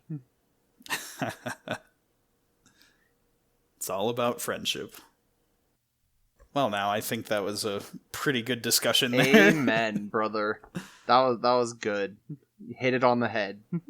All right. So as for our next episode, as we had mentioned in the previous one with Pseudo Regalia, we are working on a special episode with a guest. We are going through the first Ratchet and Clank. Mm-hmm. Did we actually say the name of the game? I think we did. I think we did. Anyway, if we didn't, this is your first time hearing about it. Yeah. We're working on the first Ratchet and Clank. We've got guests lined up. It's going to be a really fun episode, but because we've got multiple guests, scheduling. Yes. It is scheduling is difficult. That was another reason why this was I had to go back and refresh everything, is because alternating between two games was nuts. Right. And I was like, hang on, when did we do what? Mm-hmm. So we are still working on the Ratchet thing, and we can't get to that every single week. So we will also be starting our next game on the podcast with just David, me. And we've decided not to tease that because the next thing that we want to push is the Ratchet episode. Mm-hmm. But if it just so happens that our schedules can't line up and we can't finish that episode, then just another episode will come out and it'll be a surprise what it is. Yep. It'll be fun. Because it's my choice and I'm very excited. Yeah. It's your turn to pick a game for me, and I'm excited to see what you have in store. Yeah. But we've also teased the idea of maybe putting out some trade and extras, but we don't know. That is true too. We don't know for certain, but there's some other stuff that most YouTubers do, like rankings or tier lists or top tens or whatever else. Yeah. We might do if we get to fun. that stuff first, we might do that. Stick around. Be sure to smash that like button and hit subscribe. The YouTube stuff, you guys know. You don't need to be told what to do. We trust you. All right. So we finished our episode, and I gotta say, this was not our best work. This was a really rough episode. Honestly, I think I should have picked Pitch. Why? As my co-host.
Just that image of Gooey that I have in the Discord.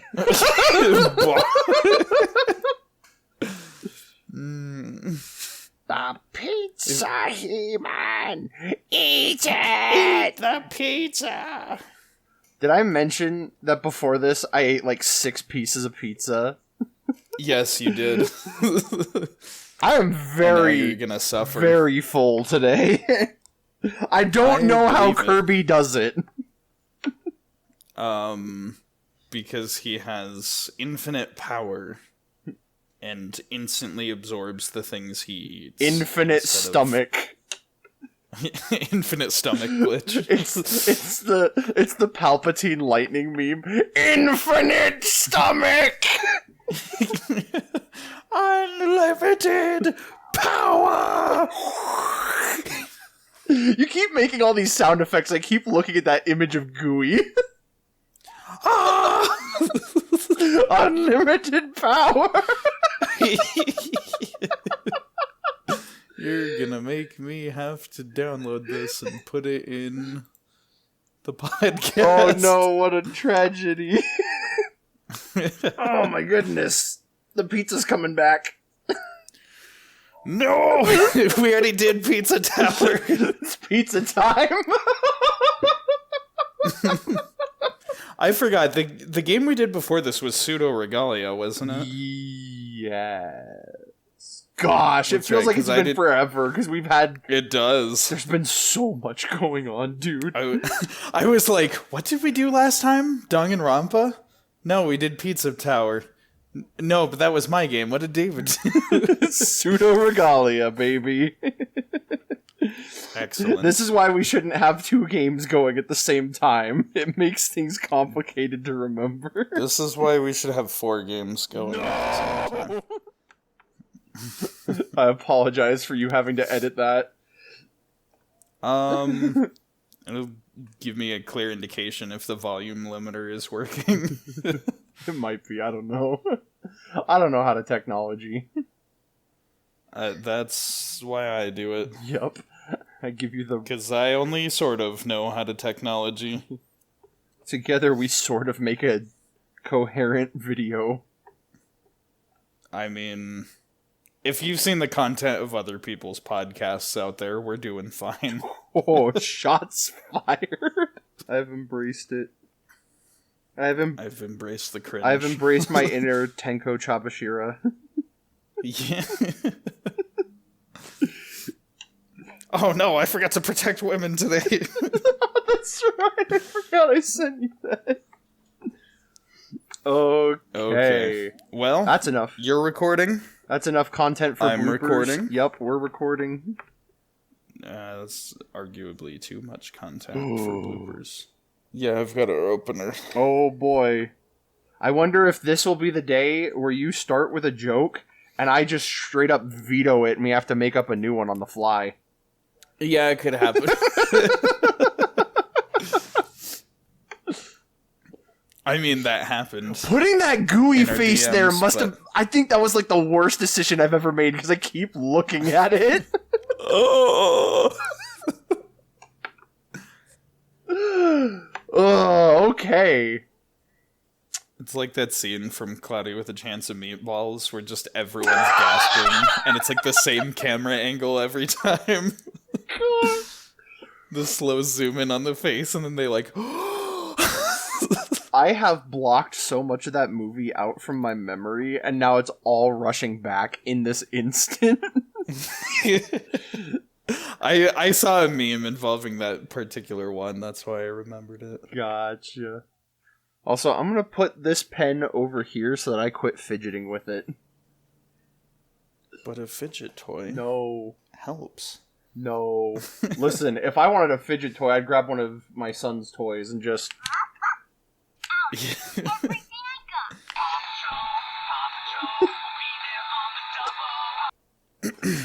Can you tell that I'm tired?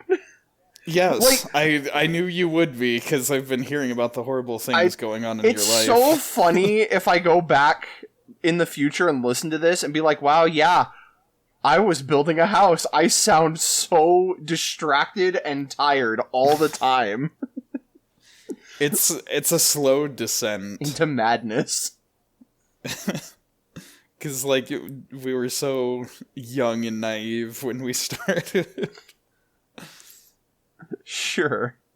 Young. Anyway, shut up. I need to... Okay. I think you hit the nail on the head, man. You're like, oh, we'll meander for a bit at the beginning, and then we'll hit our stride, and then we'll get into a deep conversation. And Yeah.